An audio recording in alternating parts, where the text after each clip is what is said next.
to let her back into your life. She's been waiting. That's her, Stanley.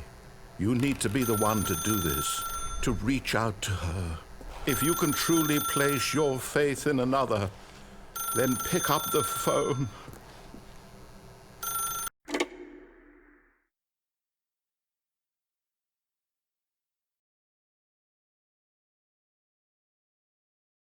Oh, Stanley, is that you? Hold on, sweetie. Sorry to keep you waiting. I'm just pulling the bread out of the oven. All right. Okay, there we go. All right, now, I want you to come in and tell me all about your day. Gotcha. Oh, come on. Did you actually think you had a loving wife who'd want to commit their life to you? I'm trying to make a point here, Stanley. I'm trying to get you to see something. Come inside. Let me show you what's really going on here.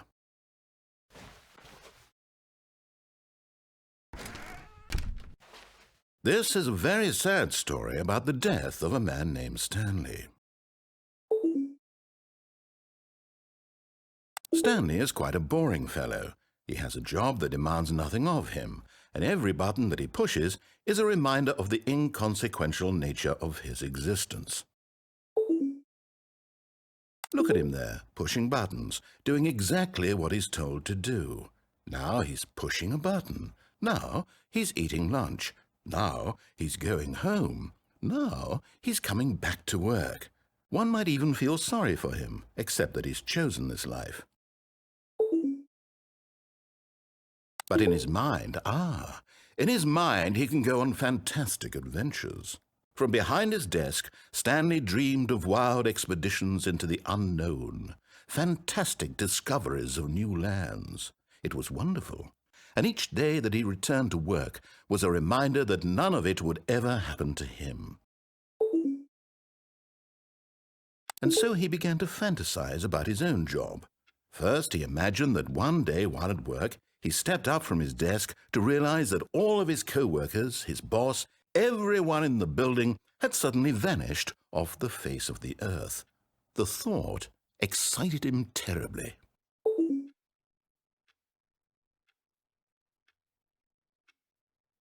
So he went further.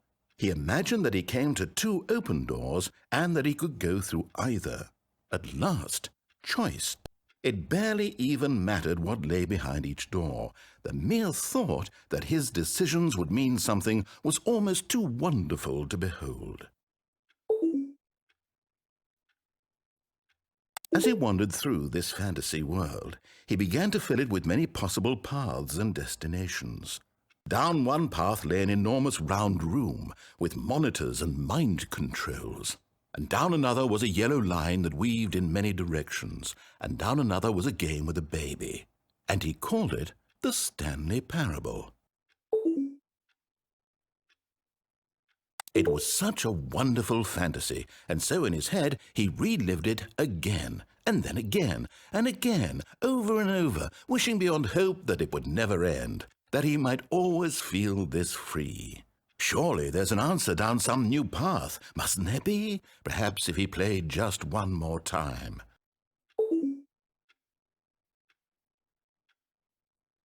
But there is no answer.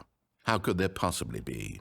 In reality, all he's doing is pushing the same buttons he always has. Nothing has changed. The longer he spends here, the more invested he gets, the more he forgets which life is the real one. And I'm trying to tell him this, that in this world he can never be anything but an observer, that as long as he remains here, he's slowly killing himself. But he won't listen to me. He won't stop. Here, watch this. Stanley, the next time the screen asks you to push a button, do not do it. You see? Can he just not hear me? How can I tell him in a way that he'll understand that every second he remains here, he's electing to kill himself? How can I get him to see what I see? How can I make him look at himself? I suppose I can't, not in the way I want him to. But I don't make the rules. I simply play to my intended purpose, the same as Stanley. We're not so different, I suppose. I'll try once more to convey all this to him. I'm compelled to. I must. Perhaps, well, maybe this time he'll see. Maybe this time. And I tried again, and Stanley pushed a button. And I tried again, and Stanley pushed a button. And I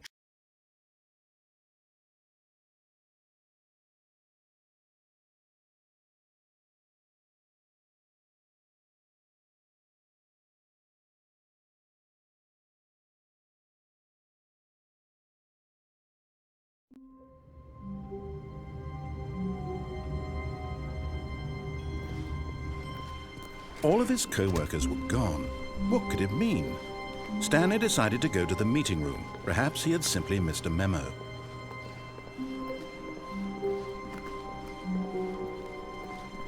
When Stanley came to a set of 2 open doors, this was not the correct way to the meeting room, and Stanley knew it perfectly well. Perhaps he wanted to stop by the employee lounge first, just to admire it. Wow, yes, this room. But eager to get back to business, Stanley took the first open door on his left. And so he detoured through the maintenance section, walked straight ahead to the opposite door, and got back on track.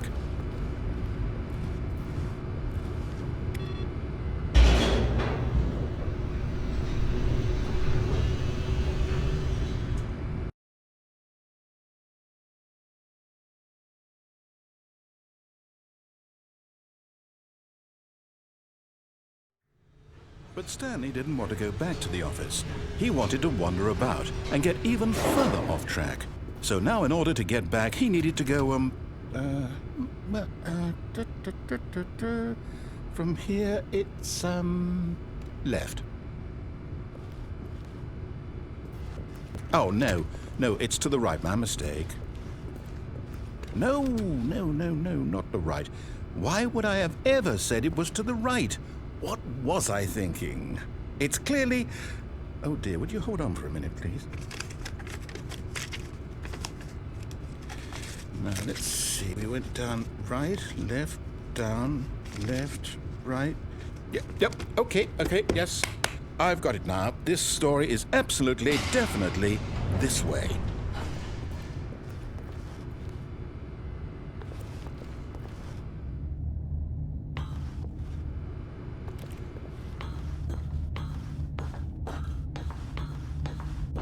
No.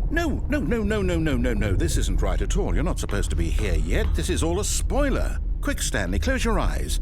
Okay. We just have to get back to, oh, who am I kidding? It's all rubbish now. The whole story completely unusable. How about, rather than waste my time trying to salvage this nonsense, we'll just restart the game from the beginning. And this time, suppose we don't wander so far off track, Okay, from the top.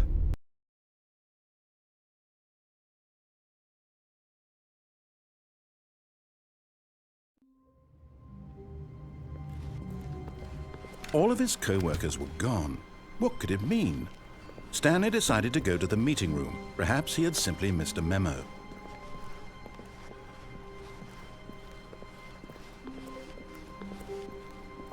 When Stanley... Wait, what? No, I restarted. I swear I definitely restarted the game over, completely fresh. Everything should be... Oh, did something change? Stanley, did you change anything when we were back in that room with all the monitors? Did you move the story somewhere or... Hold on. Why am I asking you? I'm the one who wrote the story. It was right here just a minute ago. I know for sure that it's here somewhere. Okay, then. It's an adventure. Come, Stanley. Let's find the story.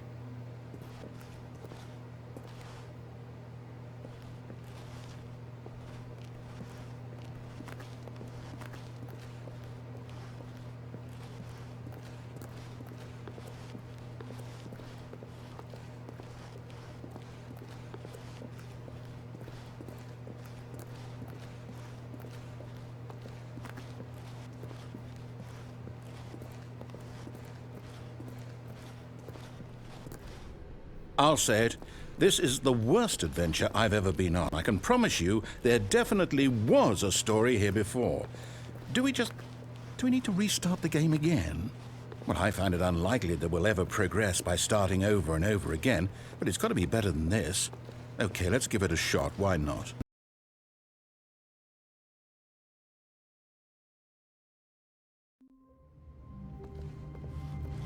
All of his co-workers were gone.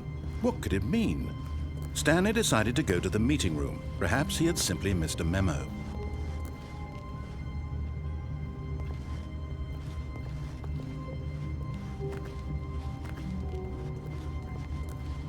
Okay, yep, it's worse. I might be remembering this wrong. It's possible the story is back where we just came from. Why don't we go back the other direction and see if we missed anything?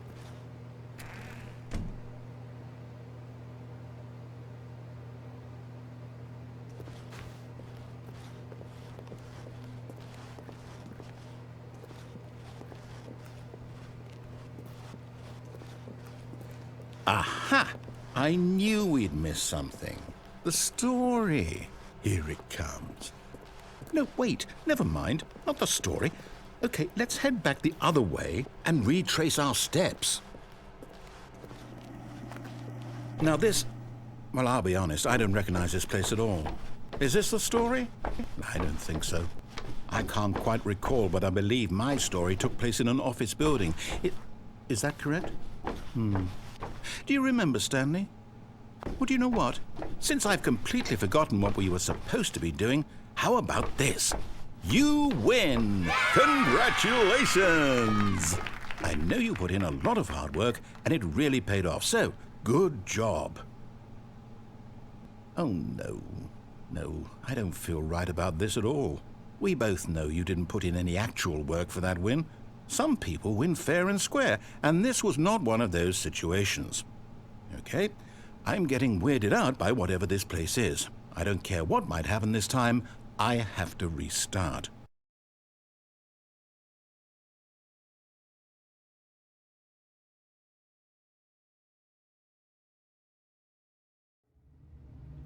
All right, I've got a solution. This time, to make sure we don't get lost, I've employed the help of the Stanley Parable Adventure Line. Just follow the line. How simple is that?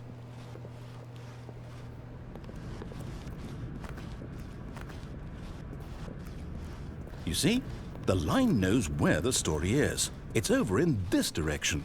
Onward, Stanley, to destiny. Though, here's a thought. Wouldn't wherever we end up be our destination, even if there's no story there? Or to put it another way, is the story of no destination still a story? Simply by the act of moving forward, are we implying a journey such that a destination is inevitably conjured into being via the very manifestation of the nature of life itself? Okay, Stanley, I need to follow this train of thought for a minute. Just stick with me. Now, we can both agree that the nature of existence is in fact a byproduct of one's subjective experience of that existence, right?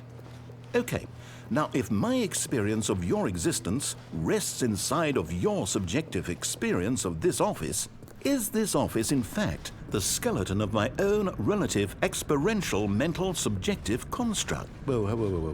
Hang on. That got a bit weird back there. Well, I'd like to apologize. Not sure where I was going with all that. You know what? I think what we need right now is a bit of music to lighten the mood. Wait,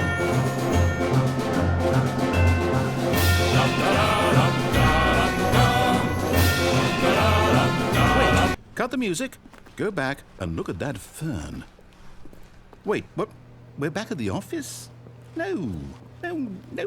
Line, you do know we're looking for the Stanley Parable, right? The story? Is any of this ringing a bell? Oh, no, not again. Line, how could you have done this to us? And after we trusted you, after everything we've been through, you... Oh, I can't take this anymore. To hell with it. Restart.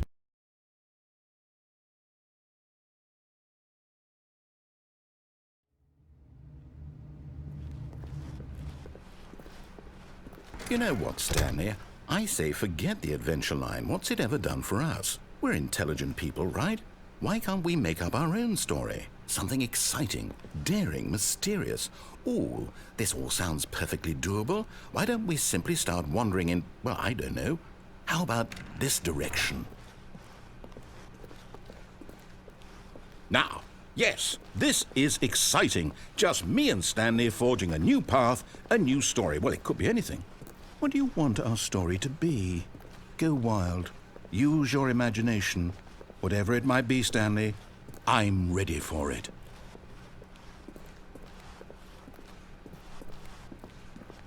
Oh, no, not you again.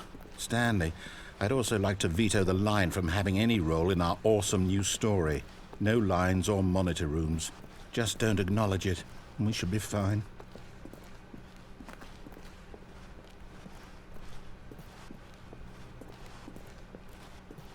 Ah, a choice. We get to make a decision. From here, the story is in our control. How important we mustn't squander the opportunity. In fact, I believe I need a minute to think here. Just walk in circles for a minute. Okay, so I know that each door has to lead somewhere, which means that somewhere at the place where we're trying to go, there must be a reverse door that leads here. And that in turn means that our destination corresponds with the counter-inverted reverse door's origin. So starting from the right, let us ask, will taking the right door lead us to where we're going? And since the answer is clearly yes, then by all accounts, the door on the right is the correct one. Another victory for logic. Come, Stanley, our destiny awaits.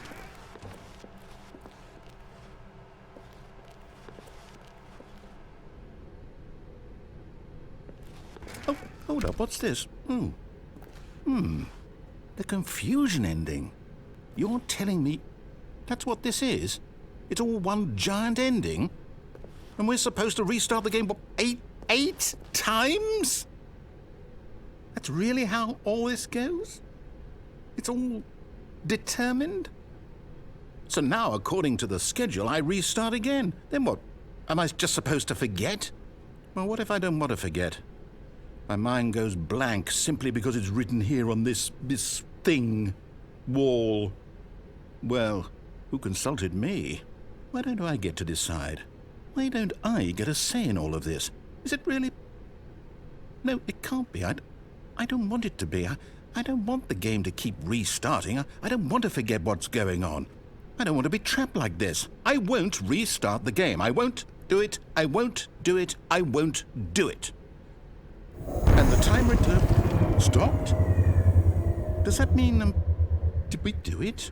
Did we break the cycle? The, whatever it is that made this schedule? How would we even know? Will someone come for us? Will something happen? So, okay. I guess now we just wait, you know. I suppose in some way that this is a kind of story, wouldn't you agree? I'm not quite sure if we're in the destination or the journey, though they're always saying that life is about the journey and not the destination, so I hope that's where we are right now. We'll find out, won't we? Eventually. Well, in the meantime, if you do happen to have a